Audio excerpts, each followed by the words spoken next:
யூகேல 8ஆம் தேதி ஏப்ரல் 2026க்கு பிறகு எல்லா விதமான விசா மற்றும் இமிக்ரேஷன் ஃபீஸ்லையும் மாற்றங்கள் செஞ்சுருக்கிறாங்க. இதை ஹோம் ஆஃபீஸ் ஒரு டாக்குமெண்ட்டாக வெளியிட்டிருக்கு. ஒவ்வொரு விசா அல்லது இமிக்ரேஷன் கேட்டகரிக்கும் என்ன மாதிரி இந்த ஃபீஸ் கூடி இருக்குன்றதை நான் ஒஃபிஷியல் கவர்மெண்ட் டாக்குமெண்டேஷனில் இருந்தால் உங்களுக்கு சொல்ல போகிறேன். அடுத்தது 3 இயர்ஸ் அல்லது அதுக்கு குறைவான ஸ்கில்டு ஒர்க்கர் விசா அப்ளிகேஷன் ஃபீ £50 கூடி இருக்குது.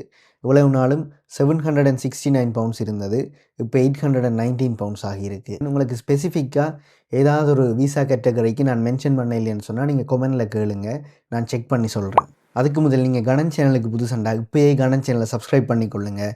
இந்த கணன் சேனலில் யூகே இமிக்ரேஷன் சம்மந்தமான விஷயங்கள், யூகே லைஃப் ஸ்டைல் அப்டேட்ஸ், அதை விட யூகேல லைசன்ஸ் எப்படி எடுக்கிறது, இனிமேல் லைசன்ஸில் என்ன மாதிரியான மாற்றங்களை கொண்டு வர போகிறாங்க, மோட்டர் பைக் லைசன்ஸ் எப்படி எடுக்கிறது, இப்படியான எல்லா வீடியோஸும் மறக்காமல் இந்த வீடியோக்கு ஒரு லைக் பண்ணிவிடுங்க, கணன் சேனலை சப்ஸ்கிரைப் பண்ணிவிடுங்க. இன்னொரு வீடியோவில் சந்திப்போம். பாய் ஃபார் நவ்.